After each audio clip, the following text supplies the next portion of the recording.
This is Flipping the Script podcast, the soon-to-be #1 leadership podcast for purpose-driven leaders and great guest experts who give us a unique insight into what leadership looks like behind the scenes. I'm Shalia Stafford, your host, and I'm committed to helping you lead your challenges using leadership strategies to gain new perspectives, fuel your growth, and transform the way you execute on your success. Welcome back, everyone. It's Shalia here. Today, we're going to flip the script on what it means to lead our challenges using some foundational leadership strategies and tools that are used by high-performing executives leading the nation's top organizations, trailblazers forging new paths, and purpose-driven leaders who are seeking to create an impact in every critical part of their life. And we're not talking about reviewing profit and loss statements or creating quarterly sales goals. We're talking about the foundational strategies that take a lifetime of commitment to refine and evolve. We're exploring leadership, mindfulness, emotional intelligence, stress management, and more, and how they evolve throughout our career. Here's the thing. When you learn and apply these strategies, they can be used in all areas of your life because we don't employ these strategies just for the title. It's integrated in our DNA and it seeps into our parenting, our relationships, and our career. I am so thrilled to introduce our guest expert who will help us go beyond the surface level talk to really understand the opportunities and clues that our challenges will provide us to evolve our leadership. Dr. Patricia Thompson is a corporate psychologist, keynote speaker, and founder of Silver Lining Psychology, a management consulting firm devoted to helping organizations achieve better results by applying psychological principles. During her 15 years of consulting experience, she has worked with clients such as Home Depot, Chick-fil-A, SunTrust Banks, the United Way, Habitat for Humanity, Baylor Scott and White Health, Children's Healthcare of Atlanta, and many more, assisting them with executive coaching, team building, leadership development, and enhancing the emotional intelligence through mindfulness. Her work has been featured in the Harvard Business Review, Forbes, Fast Company, Entrepreneur, Business Insider Inc., and many others. Patricia, thank you so much for being here with us. We're so excited to have you join us on this journey. Thank you for having me. As a tradition here in the show, we like to ask a few fire away questions to break the ice and get to know you a little bit better. Shall we fire away? Sure. Perfect. So what is something that you're currently curious about right now? This is random, but I've lately been learning about drop shipping and printing on demand because I have a nephew with autism who has an art business. And so I've been learning about putting prints on mugs and totes and stuff like that. And it's been a lot of fun. So I've been passionate about that lately. Oh, I saw his artwork that you had posted. If it's okay, do you mind sharing his information so that people can check out his artwork? Yeah. So his name is Malcolm Corley, and his website is malcolmstiles.com. It's like malcolmstiles.com. He's so talented. Oh, thank you. What's something that you failed at? Well, it's hard to pick just one. But I would say one that definitely didn't go the way I had hoped initially was when I wrote my book. Although I will say, with caveat of failure, I always feel like if you learn something, it's not always a failure. So I don't really think of it that way. But that's definitely something that didn't go how I thought it would when I first started. What does your joy look like today? I think for me, joy has really lately been just an intentional decision. So thinking about how I want to feel and then pursuing it. And so it can be finding joy in simple things like looking at a tree and seeing it's beautiful, or nuzzling my son's head and enjoying that. But I think it's really just the decision to feel it. What do you understand today about your life that you didn't understand just a year ago? It's funny, but actually that I'm a great public speaker. That was something that I didn't know, but having been pushed into some opportunities to do it and getting great feedback, it's really built my confidence. What is something that makes you uncomfortable? I would say it's when I can't figure something out. I'm inherently someone who likes to know things. And so when I feel like something's not working, it makes me really want to dig in more to figure it out. And even if it's something glitchy, like my DVR not working, I get uncomfortable and I need to figure it out because I hate not knowing things. I figure there's a solution for everything. So it would be interesting to see your Google search history, huh? Yeah, all kinds of things come up there. Oh, that's so funny. What is one common myth about your profession that you want to debunk? I mean, I think the most common one is just like when I'm meeting people and they hear that I'm a psychologist, they always ask me if I'm analyzing them. Or they'll say, like, well, tell me about myself. And I'm like, I've been talking to you for 5 minutes. Like, that's not how I want to engage with you. But I think they always think that I'm sizing them up. I can see that. Yeah. So then what really is a corporate psychologist? So basically, what I do is work with companies or people, helping them to apply the principles of psychology to being more effective in the business world. And so I'm also someone who has a real passion for positive psychology. And so I like to explore things like, how bringing more meaning to your work will help you to be more effective, or how to, get along better with other people using different strategies.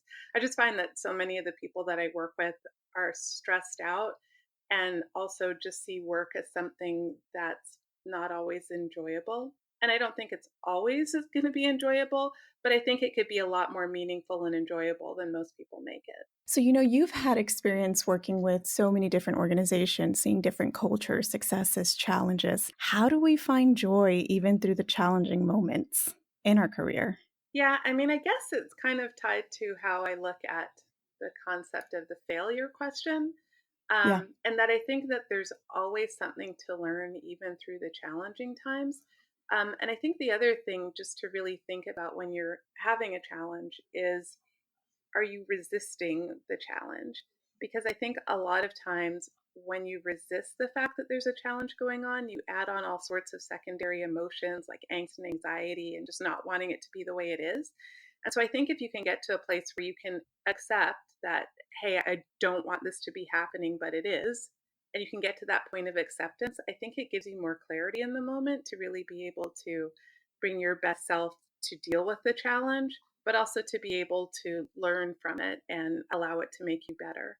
So, what does that really look like when we are resisting a challenge? Is this when we are deflecting or blaming what's happening on others, or just not even wanting to come to the conclusion that, like you said, it is what it is and we can do something I think about it? it's more the latter. Like, I was talking to a client yesterday, and I'm not going to like get into the specifics just for confidentiality, but basically he was going through a Sure. very difficult time in terms of people challenging what he was wanting to do, people trying to insert their opinions in a very important project that he was working on. And he was spending a lot of energy just basically wishing that that wasn't happening and stressing out about it and thinking, like, why is this person continually doing that? And, again, you might not want for that to be happening, but if you're constantly in this place of wishing that it wasn't and just not accepting it, you're adding on additional secondary emotions that you have to work through instead of just accepting that it is what it is. I don't like it, but how do I move into solution mode? And when you go into solution mode, when we're looking at our toolbox of strategies that we can use as leaders, what kind of strategy can we pull from this? Is this a matter of learning about conflict resolution and what it really is and what it isn't, what it means and how to apply and navigate this new experience that you're having with new information? Or is it more mindfulness or self-awareness or a little bit of both of all Yeah, of I mean, I them? think the first place to start whenever you're going through a challenge is probably with mindfulness and self awareness, just because I think for most of us, when we're going through a challenge, and we're feeling stressed about it, that's when we're not always at our best. And so I think if you can mindfully kind of look at yourself and how am I feeling in this instance, and what am I telling myself about this instance, that can help you to, take a step back and make sure that at least you're going to behave in a way that's more purposeful as opposed to reactive. But I think, then you also have to, know different strategies to manage your emotions. I mean, those are things we can talk about if you'd like.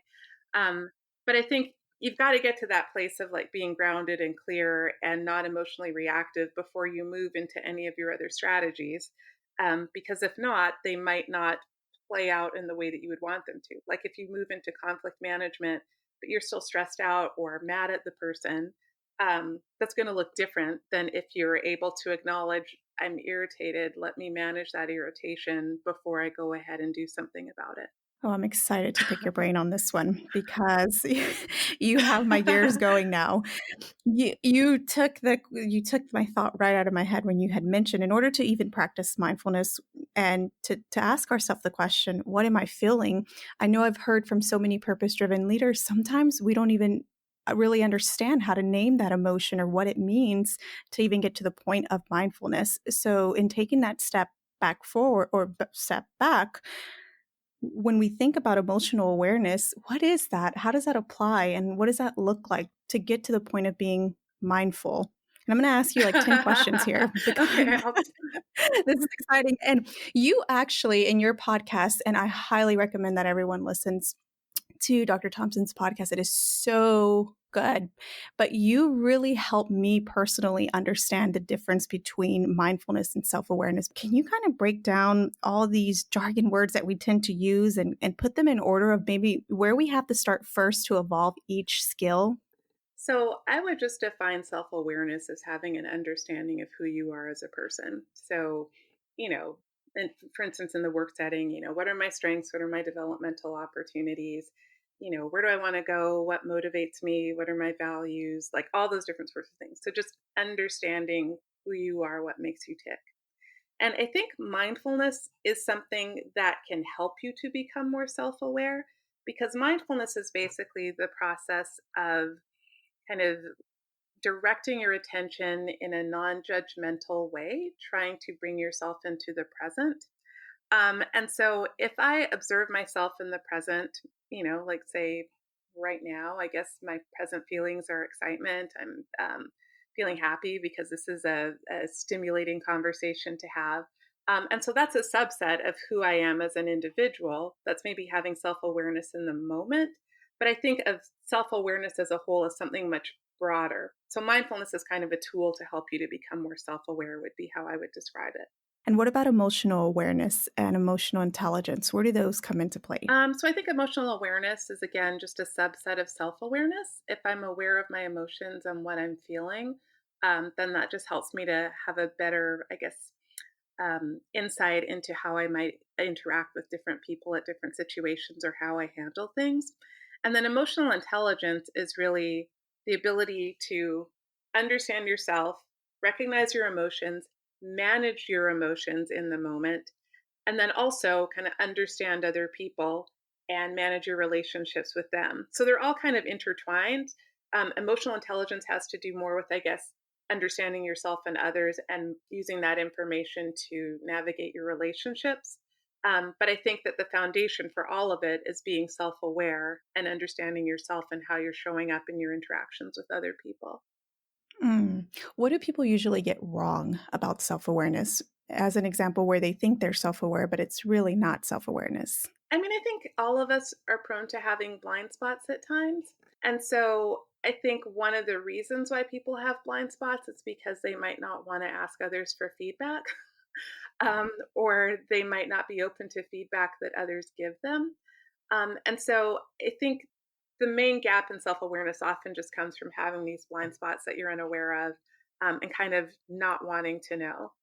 Like one of the things that I sometimes do in coaching is have people filmed on video, and people hate being filmed on video and they kind of like don't want to see themselves. And I understand that. But in a way, it's kind of defending yourself against being self aware in that regard of how you might look in terms of your communication style. But I think there's some comfort sometimes in, ignorance being bliss. Right. And so that brings up another great point that feedback is crucial to the development of self awareness and leading our challenges, regardless of what they may be and where they may be. Getting that feedback is crucial, but who we get it from, does that matter? I guess I'm a proponent of getting as much feedback as possible. There could be the odd person who has a perspective that maybe you don't agree with, but still, I think getting a lot of feedback is always helpful if you go in it with the right mindset of just wanting to use it to grow. So, I mean, obviously, people who are close to you are probably in a better position to give you really good constructive feedback. But even within organizations, if there are people who don't know you as well and you have like a 360 survey or something where they're giving feedback, their perspectives are often reality. And so while people who know you well, for instance, like let's say if you're an introvert, might see you one way, people who don't know you well might see you another way. They might see you as aloof or standoffish because they don't know you well, but that's good information to have. And do you think the strategies of self-awareness, mindfulness, emotional intelligence, do these seep into our parenting, our relationships, and beyond our career? Absolutely. I have a lot of people who've told me that they've worked on mindfulness in work and it's had a massive impact on how they've interacted with, their partner or with their children. Because I think that, those same emotions that come up in the workplace can come up at home. Sometimes they're even more intense because you can let it all hang out at home where, we're usually a little more measured in the workplace. And so I think having the tools to be able to manage your emotions and kind of see how you're responding in a moment with whomever you're responding with is great. And also, like, one of the things about mindfulness is it helps you to be more present.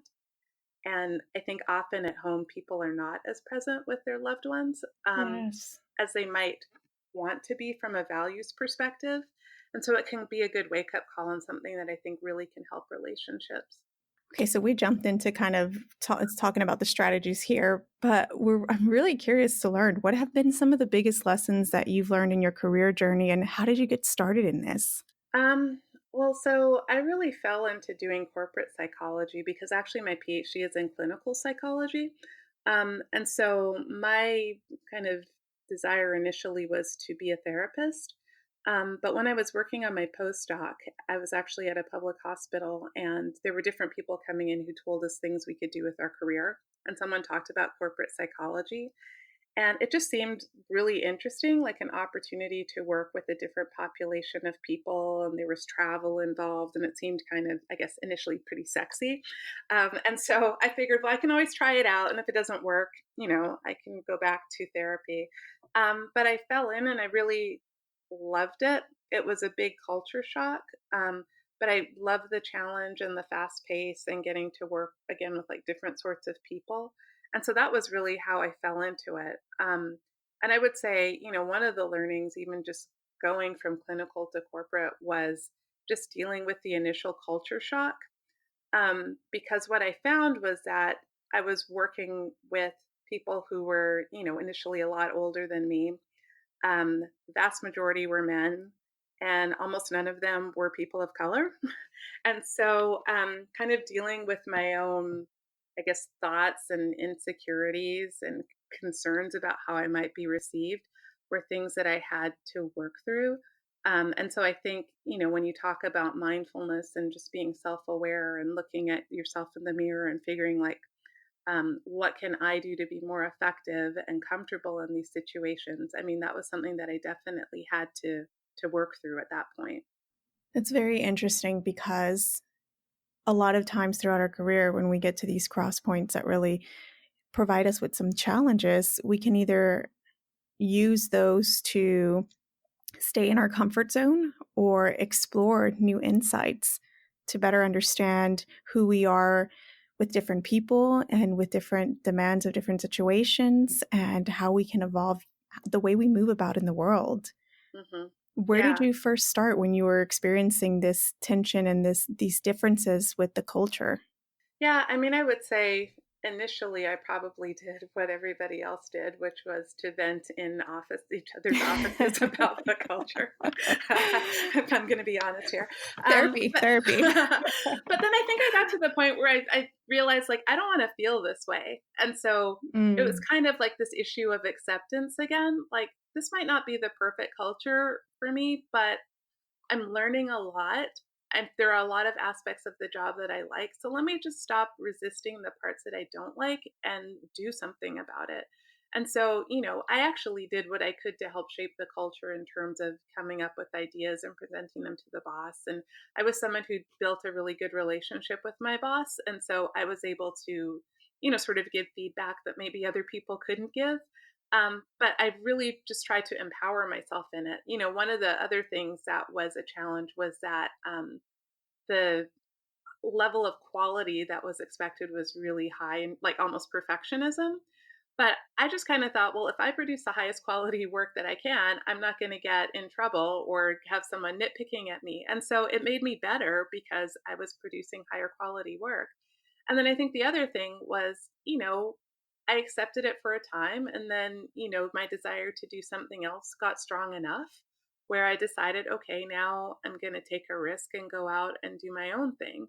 Um, but I think that just trying to get myself out of a space of being really reactive and negative and kind of deciding, as we talked about, to find joy where I could, that was what I think helped me the most in that situation. Wow, launching out into starting your own business and growing it to the level that you have, that's not an easy feat. And I'm sure that challenged you in new ways too, as you learned how to now create your own path and undo maybe some of the strategies that you thought were effective in a setting that you were in before that don't work for you anymore in this new season of life. Yeah, and I think again, to be completely transparent, it wasn't like I just decided I needed to move on and then I left. I had sort of the yearning within me to do something else, and I was too scared to do it for quite a while, like a Mm. couple of years. And then it was after my son was born, and there was, in the night you have your infant and you're feeding him, and I was whispering Yes. to him like all the things he could become and how he just needed to Aw. believe in himself. And I was kind of like, hey, wait a minute. I'm telling you all of this stuff that I'm not actually following. And so that was also part of what encouraged me to just kind of bet on myself and take a risk. And I would say that once I started, I was really passionate about what I was doing. So I was, in it, kind of doing it around the clock, um, just trying to, get clients and make things happen and, making appointments whenever I could. And was feeling like my schedule was kind of overwhelming, which was one of the things that was actually a challenge at the firm that I'd been with because I didn't have control over my schedule. People were just putting stuff on my calendar. And I remember I was talking about that to someone, and she said, you control your calendar now, right? And it seemed so obvious, but I was so used to just doing things on Yeah. other people's schedules that I was repeating that same, I guess, level of thing that I was not happy with again. And so even just that, like just taking ownership of how I spend my time has been something that's been really good for me because that was part of why I wanted to go on my own was to be more flexible and, do things as I wanted to do them. So that's interesting when you talk about being an autopilot and noticing something that doesn't align with your values and how you want to move about in this new journey. And you're trying to get to a point of being more intentional. What does that journey look like? Is it just a flip that you switch and all of a sudden you're just executing on it? Or is it a little bit of go and failure and go back and start over and now you succeeded a little bit more and over time gets better and better? How does that work? I mean, for me personally, I think it depends on the area. But I Yeah. would say a lot of it has to do with learning something, putting something new into effect, then peeling back another layer and realizing that, okay, there's more to this than I realized, or this isn't completely solved because it's showing up in another part of my life. And so I think it is a constant sort of tweaking, learning, putting something into effect, realizing that it's working or not. I think that's part of the fun of life, to be honest. It's that it's a journey and it's not, you're always learning. I mean, I like self Yes. awareness and I like continually learning about myself. And I think I'm going to continue to learn about myself until the day I die. And so, I think if you can go in recognizing that that's just the way you move through life, it gives you different expectations and I think helps you to again navigate those things a lot more easily. So, as someone who started corporate psychology, and I know you're evaluating all of these different principles and strategies, what's probably been the hardest thing you've learned about yourself? That's an interesting one. I think one of the things that I've learned probably is that I'm more impatient than I thought I was. So in some areas I can be very impatient if I'm on top of things, and kind of like with clients I'm not impatient at all. But I think I can be impatient for things to happen more quickly than might be their pace. Yeah. um, And so that's probably one of them. I mean, there are probably other ones too, but that's the first one that comes to mind for me, I think. And what did you discover that where that impatience stems from? Honestly, like, I think that, like, that same boss I was talking about who has really high standards, I think I have really high standards, particularly for myself. And so because I expect a lot of myself, um, I just set the bar high in terms of like what I consider a success or not. And I think there are some strengths to that. There are definitely some drawbacks to that. And I think I'm, becoming more compassionate with myself across time.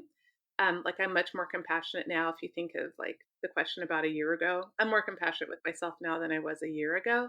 But I think for me, that's the area that I just have to continue to keep an eye on, like not being so much of a high achiever that I kind of take different achievements for granted.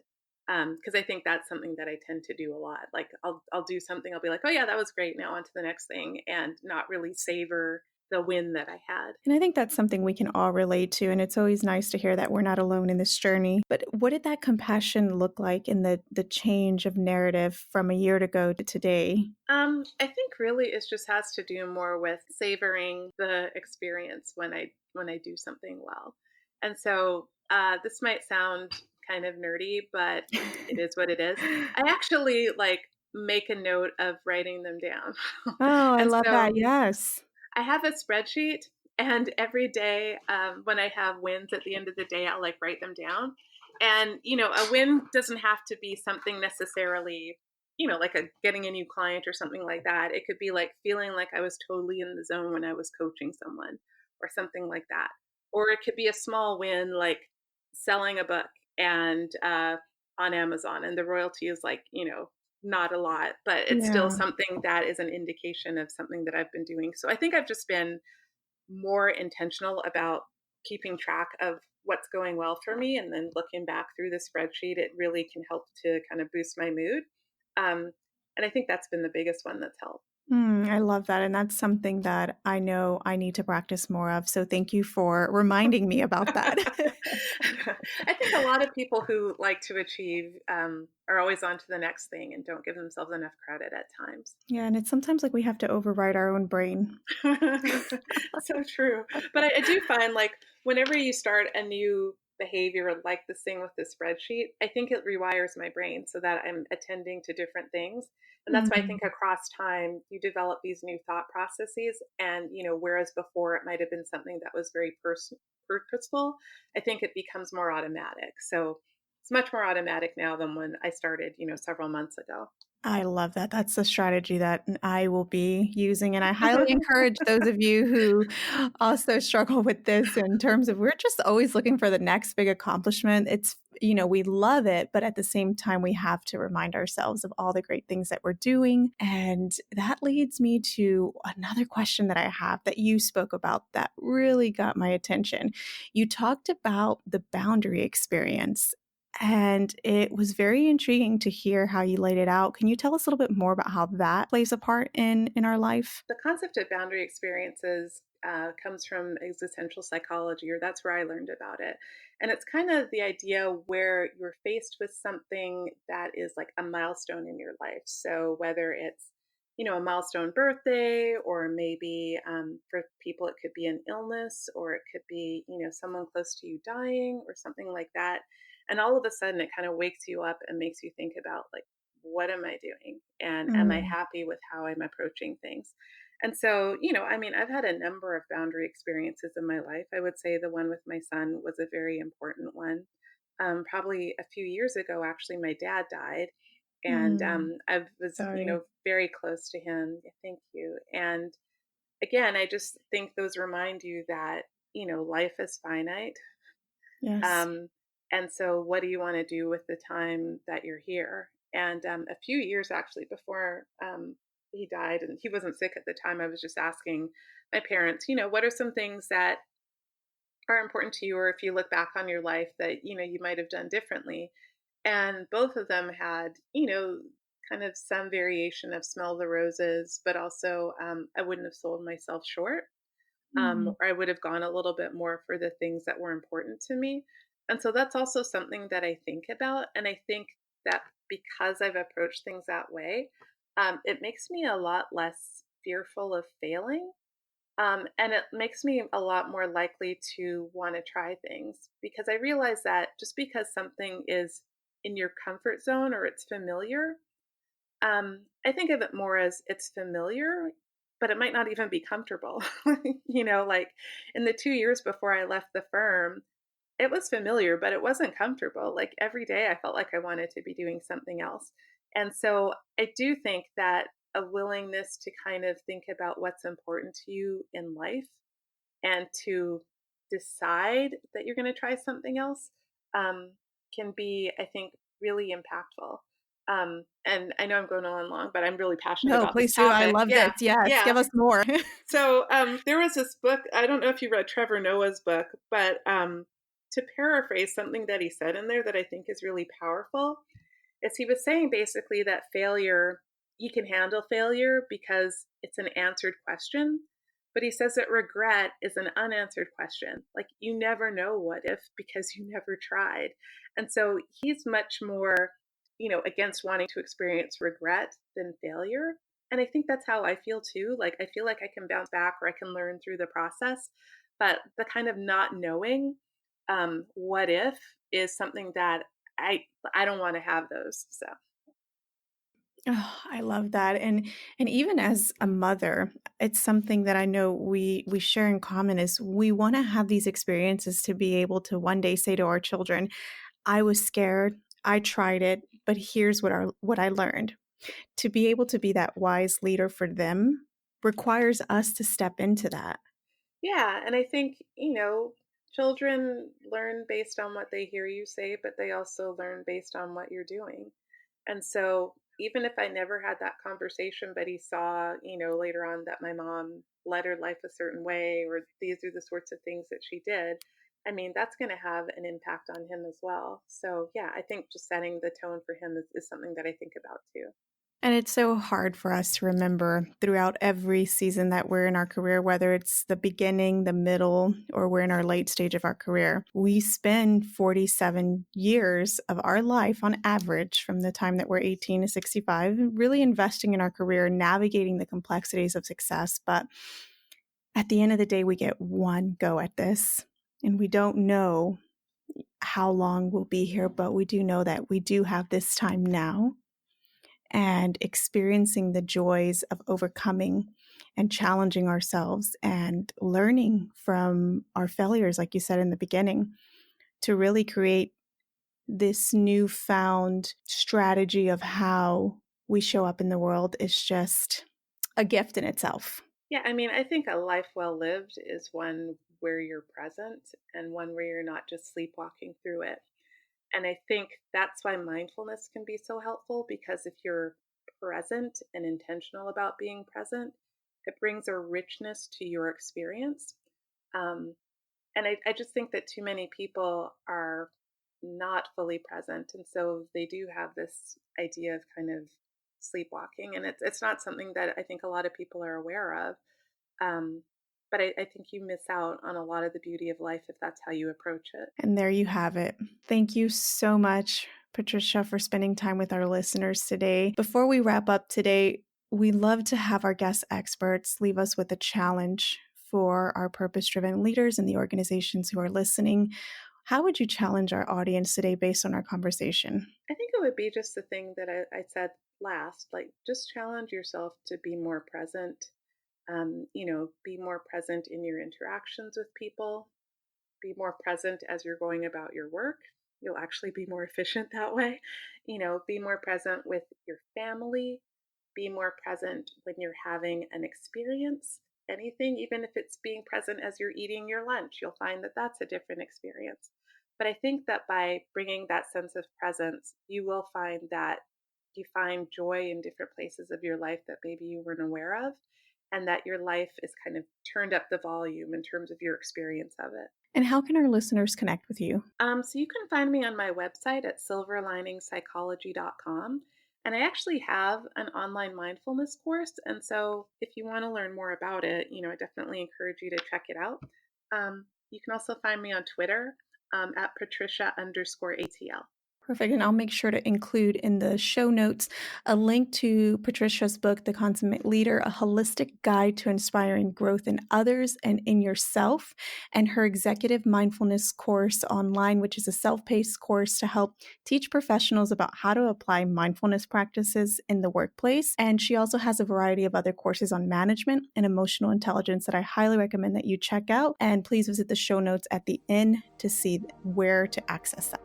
To our listeners, the ball is in your court. You are listening to Flipping the Script, Leadership Behind the Scenes. We'll see you on our next episode. Thank you again, Patricia. Thank you.